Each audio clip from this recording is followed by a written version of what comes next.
And now, it's time for another Dice Tower review with Tom Vasel. Hey folks, I'm Tom Vasel, and today we're taking a look at a small little game called Jungle Race. In Jungle Race, you are manipulating some animals who are in a race trying to get the cards that you have to the front of the line. This is not necessarily marketed as a kids game, but it does say 6+ on the box, and I'm going to tell you definitely right now, it pretty much is a kids game. Here's how it plays.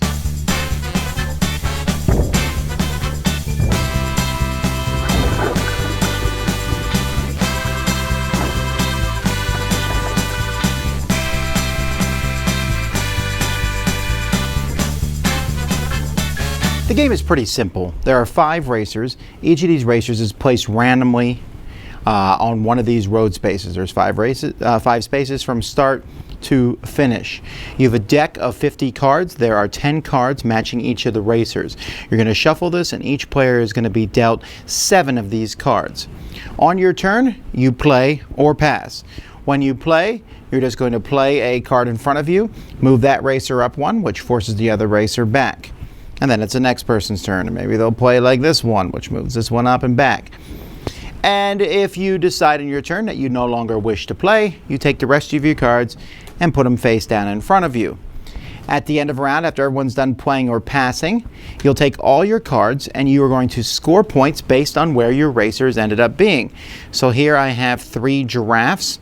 So the giraffes are in second place, so that's 2 times 3, 6 points. I have the monkey who's in first place. I got 2 of them. That's worth 3 points. That's another 6 points. And I have 1 third place, so he's worth 1 point, so 1 point. So I got 13 points that round. This rabbit scored me nothing. The last 2 score no points at all. You then just play 3 rounds, and whoever has the most points is the winner. Now I should say, for example, if you do play a card for the person in the first position, that person goes to the back. It's like a looping track and everyone else moves up. So you got to keep that in mind. But that's pretty much the whole game. Card quality for this game is okay. I mean, they're not bad cards. They could be better. I love how these guys look. I mean, these guys look like they drove out of a Richard Scarry book. They're a lot of fun and they look cool. I don't mind the standees at all. The cards themselves are very plain. I know they have the color in a white circle. They just don't look that great. The kids didn't complain when I played with them. I just wasn't as impressed with these. The point tokens also very similarly. There's not a ton of them, so you're constantly making change as you get the points. Not a big deal though.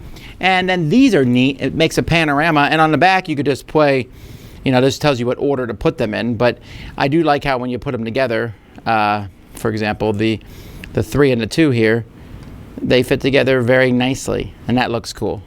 I never checked to see if these fit together. No, it doesn't wrap. Okay. Anyway, they look pretty good. So it's just a small little game that goes in a small box, so the components are fine. Now you might wonder why I'm calling this a kids game when it clearly can be played with adults. Sure, it can be. The artwork, kind of belies the fact that it's a kids game, but what I think here is that while there are some interesting choices to make in this game, there's not really a ton of them. You have 7 cards. If I have 3 of one guy, I want that person to be at the front. I want the giraffe to be at the front if I have 3 of that card. So I'm going to do my best to manipulate them there. But if I'm playing giraffe cards, other players see clearly I want the giraffe to be up to the front. So if they have a giraffe card and only 1, they might wait till it's to the front and then push it to the back. So there's some kind of small fun decisions back and forth on that. You also have to know when to pass. But you're going to play at most on your turn 7 cards, and quite possibly just a few cards. And if you get a whole lot of one character and someone pushes that to the back, you might not get a lot of points for any given round, or might get none at all. Well, no, I guess unless you have only 2 characters and those 2 characters are at the end, you will get no points. That seems quite conceivably difficult. And because of that, again, it's a kids game because you're going to get some points every round. The rules say you can play as many rounds as you want. 3 is pretty good. And it's silly and fun, and the kids will laugh. I usually see the people move forward, and I move this in front of your racer, then you move it back, and kids will laugh. Adults might find it a little boring, especially since there's a lot of games out there. Formula Motor Racing, for example, does a very good job at what this game does in a much better way.